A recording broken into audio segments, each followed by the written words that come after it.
universe, and the globalists have taught us that the devil doesn't exist. Even if you don't believe in a physical devil, the elites of the world are obsessed with the occult. They believe in it. Just if you don't believe in weather modification, it's declassified, they have it, it's going on. We just don't know the specifics because that's classified.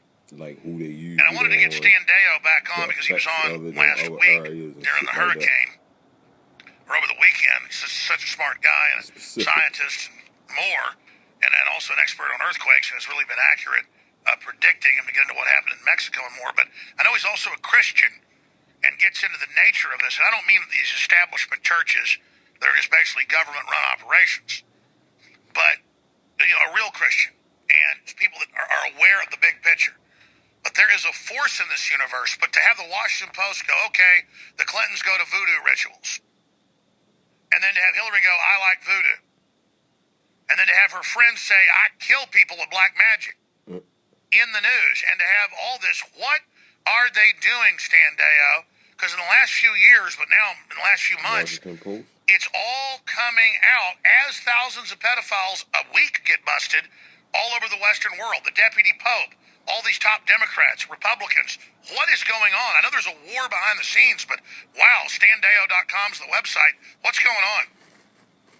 Well, I think that evil just making itself known publicly now. It's been happening behind the scenes for years. My dad and I have been investigating the Illuminists, which are the basis of all this, since about 1954.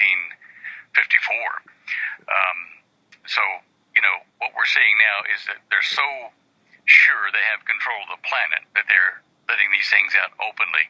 Some of the people that they're catching, will get some repercussions, but I think the groundwork is being laid for a satanic deception that will be very clever. Like a UFO group of people coming to save Earth. And one of the things they will do, I'm pretty sure, is that they will get rid of a lot of these illuminists that have been satanic worshipers in the public eye anyway. And those of us who are not really on top of this potential deception will say, oh, great, they're going to come in and get rid of all the illuminists, these pedophile people and all the satanic rituals. They're going to get rid of them, and we will cheer that if we don't know better. But this is part of a deception, because Satan will come in posing as a messenger of light and remove all the apparent bad guys to our joy, but yet look beyond that, because this is a ploy, like a chess move, to fool us into accepting a satanic world order under the guise of peace, love, and harmony. So there's a gambit. Yes. The Satanists are a pawn.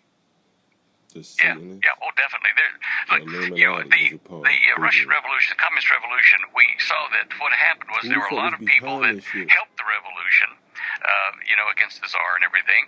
And when the revolution took hold, the first thing the revolutionists did was they killed all the people who were traitors to their own government. And that's what we're seeing now, coming to pass shortly, is that the Illuminists who've been traitors to humanity will get their comeuppance, and we'll think, wow, isn't that cool? But there's more beyond that. And by the way, always, whether it's Hitler's brown shirts or, as you said, the Bolshevik Revolution, always, or even a show like Game of Thrones, I never watch it, but I watched one episode with my son last week, and it was one where the guy lets him into the castle, and then they kill all the traitors that let him in. They're like, why are you going to kill everybody? They go, we're not going to leave traitors around for you open the gate up for us. The only guys they let live are the ones that didn't give up. That's right. That's right.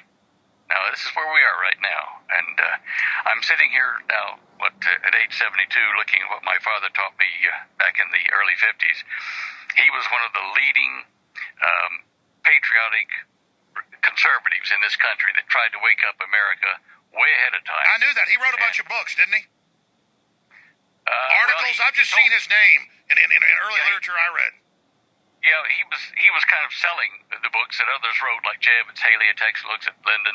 There were a few million copies of that sold across the country, and he tried to tell people that the Johnson administration, which was Democratic at the time, was really bad for us, and to show the takeover that was occurring in Washington.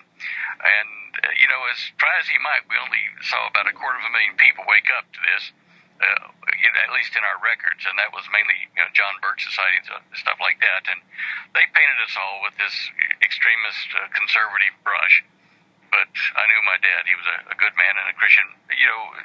Part Jewish. Grandma was Jewish, but I loved him, and he did good job trying to wake people up. True patriot. When we come back, Harold S. Deo Sr., yes.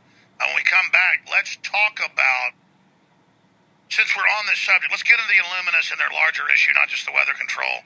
Let's talk about what's at the bottom of Illuminism, because we know they use the Satanists. I mean, they're Luciferians. What's the difference between a Luciferian and their foot soldier, the Satanist? Stan Deo